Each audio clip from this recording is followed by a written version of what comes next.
How to clear your search history on Deezer app. Hello guys, in today's video I'm gonna show you how to clear your search history on Deezer app. So let's go.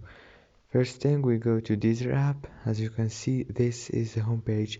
Now let's go to the search bar here down below, click on it, and this is the search bar. Now as you can see, this is the search history. If you want to clear it, you have just to click on this icon here and click clear, and that's it for today's video guys. If this video was helpful for you, please don't forget to like and subscribe for more videos.